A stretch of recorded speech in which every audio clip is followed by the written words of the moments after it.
أشهد أن محمد رسول الله.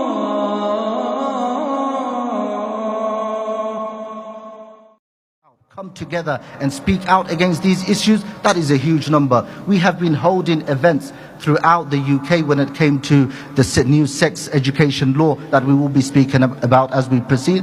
These events that have been taking place, brothers have been working relentlessly to bring this issue to surface, to make the community aware. How many people attend these events? We cannot bring people to these events that are going to affect me and you, our children. Those of us who have children and go to school, you will come to know very soon as we proceed the issues and the problems that the children are going to be facing. We held these events, we sent out all these reminders. People cannot be bothered to come, cannot be bothered to sacrifice 2 hours, because that 2 hours could earn them £20. £20 is more important. And I'm not saying all, but that is the case with most of us from our community. We're so concerned about that which we think is important, but in the long run, it's going to have a huge detrimental effect, huge ramification upon us as a community, because we're not concerned about those issues that are affecting and very much related to the time and place that we are living in. All of us are aware, and I'm sure we are all aware. And if you are not aware, my dear brother, may Allah Jalla wa Ala give you the tawfiq to become aware, and you are switched off from what is happening around us in the society that we're living in. The government has passed a new law to make sex education compulsory, mandatory. The government over the past years has assured us again and again that SRE, sex education, that is the term that we know it for commonly, that it would not be mandatory, it would not be compulsory for the children. But the recent law that has been passed, it has made it compulsory for the children to be sitting in subjects that teach sex education. Take a moment and think about this. What will be taught in those subjects? Have we thought about that? We have another problem here, and this is very important we mention, that we as parents, we're not speaking enough to our children.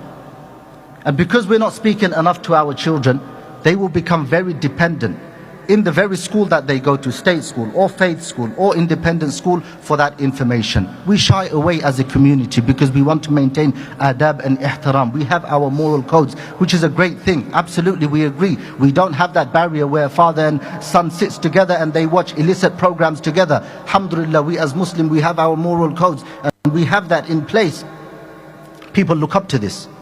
But it is that time, living in this society, that mas'ala is irrelevant now, because it's affecting our children. We have to sit down with our children and have that conversation with our children and tell them that homosexuality is something Islam does not accept.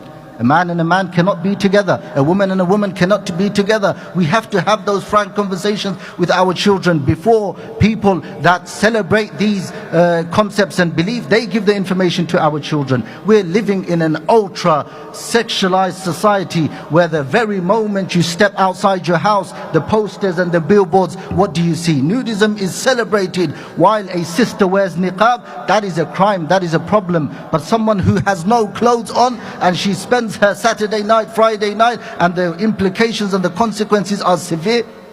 We know the rape cases and all those problems attached to having no clothes on. That is celebrated. That is a norm. We live in this society. This is our home. We're not going anywhere. This is our home. So we need to find the solution. We need to speak to our children. And a brother was telling me that he was driving in London and his son's in the front seat, and they stopped behind a red bus. And behind the bus is an advert of a perfume where this woman is near enough fully naked. And this is the advert of a perfume. And this young boy, subhanAllah, the father, you can imagine, he's looking the other way. He cannot go anywhere, especially if you're driving in London, the traffic. And the young boy says to his father, "What is this?"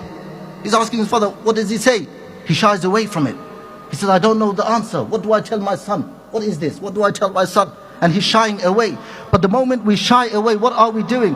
We're not giving the information that he's looking for. And the moment we're not giving him the information he's looking for, he will find the information somewhere else. And this is the problem, that these sex education classes that will take place, and we're not saying sex education is not important. What we're concerned about is what is being taught. What is being taught? That pornography is bad for you, but some of it is good as long as you don't see it as something that is real life. This is real talk that is affecting us. This is what is being taught to who? primary school children. This is what will be taught to our secondary, your young daughter who is 13 and 14. Would we want that for our children? But we're not doing nothing about it. We're not sitting at home speaking to our children, our son and our daughter, telling them what are the Islamic opinions or rulings regarding these issues. We're not speaking to them enough. So we have to take that ownership, my dear brothers. After today, let us go home just the way we cuddle our children when they come back from school. We need to find ways ourselves. We know our children better than anybody else. And I can say to you, well, take this method, use hikmah and do this. But you as a parent know your child better than me. You need to go home and think about ways you can have that conversation with your child. Why? To safeguard the future of your child. This is something that we need to be really thinking about. The government assured us that it would not pass this bill. But we know in March that the government had already planned something, and this is part of their agenda. They have already done this, and at the very last stage, what did the government do? When it was passing this bill, and the bill is something that is brought to Parliament for the purpose of bringing a change to the law. And at the very last stage, at the third reading of this bill, the government introduced a new law or a new amendment it put forward, and that was that it will make sex education SRE statutory. It will make it mandatory. At the very last moment, this is what the government has done. 2019 September, this law will take place. It will come into effect. Until then, we have time to think about what actions and what our plans are. The government has given us some time for consultation. All those people who are concerned, they have given us some time. Allahu A'lam, Allah knows best in terms of what the plans they have already made.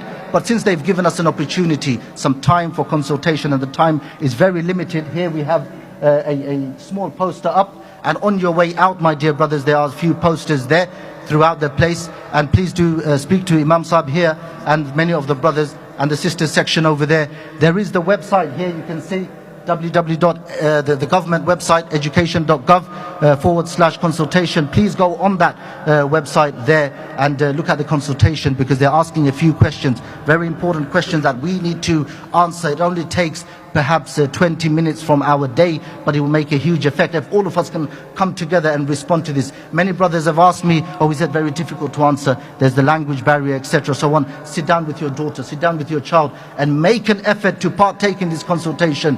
If we don't voice our opinion, then the government will say, well, at least we did our part. We gave you an opportunity to consult, and this consultation came in place from December. We've gave you a huge time period for consultation, for you to voice your opinion, what you want us to teach in the primary schools, what you want us to teach in the secondary schools. And one of those questions is, what are the 3 subjects you want us to teach in the primary schools for sex education? If we're not responding to those, then they will find things to teach, in the material to teach, and then if we moan later on, and if we say, well, you didn't listen to us, and then we campaign, they've given us an opportunity. They're trying to do mushawara with us. We're not taking this up. Many of us don't even know there's a consultation taking place. Many of us don't even know. And we only have until Sunday, 11:45 p.m. for us to voice our opinion in relation to what is happening, my dear brothers and sisters. We have a huge responsibility, my dear brothers, as I've mentioned in the beginning, to ensure that we're leaving this legacy behind for our children. If we don't, and it's only 20 minutes, my dear brothers, that's all it will take. Can I ask brothers to raise your hand if you think you'll be able to partake in this, inshallah? Barakallahu feekum. Alhamdulillah, this is what we want to see as a community, that we're responding to these particular petitions or consultations. Why? For the betterment of our future as an ummah. We don't have much time for me to go in depth in regards to what is happening, but there are programs that are taking place, and I believe the next program will be taking place by a brother known as Yusuf Patel, who is overlooking this, mashallah, going round to many masajids speaking about this issue, making us aware, because most of us don't know, especially those of us who have come late to this country. And we might not have studied in the UK, so we don't know about the syllabus here, we don't know about the material that is taught here. There is a huge gap when it comes to us knowing. But we send our children, the only time we go to school is parents' meetings, so on and so forth, and the rest of the time we're switched off. We don't know what's happening, but we need to be geared up. We need to know what's happening in relation to the education of our children. What are they studying? What are they doing at school? And we have a right to know. With the new legislation in terms of the sex education, people who are studying in secondary school, they have the right to withdraw from the subject. Let us understand this properly. Your daughter who's 14, who is in year 10 or year 11, they don't want to do SRE. They have a right to withdraw. Khidr. But the problem here is the government is changing its rules and regulations around the consent of a child. They will ask the child first, what is your opinion? Do you want to do this subject? And before that, they will feed the information to the child so that the child thinks that this is a mandatory subject, I shouldn't neglect myself. And the problem is the environmental influence that it has on the child. All the classmates that they are studying with, all of a sudden they don't want to feel left out. They're young people, they're subject to change, and they don't have that independent thinking ability just yet. They've gone to school to learn all those things. But because they see all their classmates partaking in this subject, once they have the consent, they will go and study them. They will say, well, I give consent. They won't consult with the parent. But we as Muslims, we are responsible for our children. We make decisions for them. And subhanallah, as Muslims, you will find that I've become near enough 40, or many of us are 50. When we sit with our parents, we're still like babies. We have that relationship, that family bonding with our parents. And our parents still make decisions for us, even at this age. They still make decisions for us. And this is something that is beautiful. But unfortunately, this has become lost. Consent is given to who? A young child who is 4 and 5. You're asking a young child, should you be taught about homosexuality? And then another issue is if a 14-year-old and a 14-year-old, they give consent, it is absolutely fine for them to have relationship. You're telling me it's fine for babies to have babies? What about, think about the problems that we will see in society because of this, the implications related to this. Dearest brothers and sisters, I couldn't emphasize anymore, wallahi al-azim, this is such an important topic. And I say this wholeheartedly, that we as the community, as a ummah, need to come together and be concerned about these issues and work together, shoulder to shoulder, so that we can safeguard the future of our children, bi'idhnillahi ta'ala. Please do go on websites where you will find further information. Time is limited for us to be able to discuss this in further, bi'idhnillahi ta'ala. But please do take a picture of this on your way out and have a look on the government website about the consultation. And there is a website here as well, sreislamic.org. Please go to this website first, get more information if you're still confused about what is actually happening, because the brothers on that website have clearly written the issue and the situation regarding SRE, sex education. And then go to the consultation page on the government website and fill that in. Only 20 minutes بإذن الله تعالى. أقول قولي هذا أستغفر الله لي ولكم ولسائر المسلمين فاستغفروا إنه هو الغفور الرحيم. براءة من الله ورسوله إلى الذين عاهدتم من المشركين فسيحوا في الأرض 4 أشهر واعلموا أنكم غير معجز الله وأن الله مخزي الكافرين. وأذان من الله ورسوله إلى الناس يوم الحج الأكبر أن الله بريء من المشركين ورسوله فإن تبتم فهو خير لكم وإن توليتم فاعلموا أنكم غير معجز الله وبشر الذين كفروا بعذاب أليم. إلا الذين عاهدتم من المشركين ثم لم ينقصوكم شيئا ولم يظاهروا عليكم أحدا فأتموا إليهم عهدهم إلى مدتهم إن الله يحب المتقين.